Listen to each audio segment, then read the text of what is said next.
Roald Dahl's The Witches. The Meeting. Now that the manager had gone, I was not particularly alarmed. What better than to be imprisoned in a room full of these splendid ladies? If I ever got talking to them, I might even suggest that they come and do a bit of cruelty to children preventing at my school. We could certainly use them there. In they came, talking their heads off. They began milling around and choosing their seats, and there was a whole lot of stuff like, "Come and sit next to me, Millie dear," and, "Oh, hello, Beatrice. I haven't seen you since the last meeting. What an adorable dress you have on." I decided to stay where I was and let them go on with their meeting while I got on with my mouse training, but I watched them for a while longer through the crack in the screen, waiting for them to settle down. How many were there? I guessed about 200. The back rows filled up first. They all seemed to want to sit as far back from the platform as possible. There was a lady wearing a tiny green hat in the middle of the back row who kept scratching the nape of her neck. She couldn't leave it alone. It fascinated me the way her fingers kept scratching away at the hair on the back of her neck. Had she known somebody was watching her from behind, I'm sure she would have been embarrassed. I wondered if she had dandruff. All of a sudden, I noticed the lady next to her was doing the same thing. And the next one, and the next one. The whole lot of them were doing it.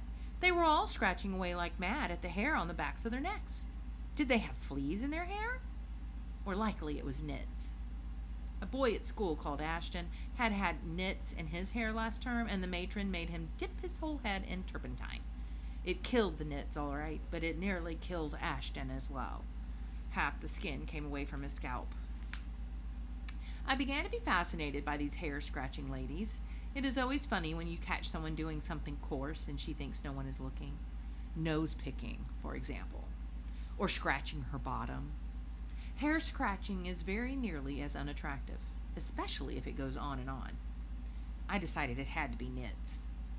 Then the most astonishing thing happened. I saw one lady pushing her fingers up underneath the hair on her head. And the hair, the entire head of hair, lifted upwards all in one piece, and the hand slid underneath the hair and went on scratching. She was wearing a wig. She was also wearing gloves.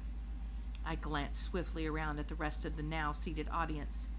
Every one of them was wearing gloves. My blood turned to ice. I began to shake all over. I glanced frantically behind me for a back door to escape through. There wasn't one. Should I leap out from behind the screen and make a dash for the double doors? Those double doors were already closed, and I could see a woman standing in front of them. She was bending forward and fixing some sort of metal chain round the two door handles. Keep still, I told myself. No one has seen you yet. There's no reason in the world why they should come and look behind the screen. But one false move, one cough, one sneeze, one nose blow, one little sound of any sort, and it wouldn't be just one witch that gets you. It'll be 200. At that point, I think I fainted. The whole thing was altogether too much for a small boy to cope with. But I don't believe I was out for more than a few seconds, and when I came to, I was lying on the carpet, and I was still, thank heavens, behind the screen. There was absolute silence all around me. Rather shakily, I got to my knees and peered once again through the crack in the screen.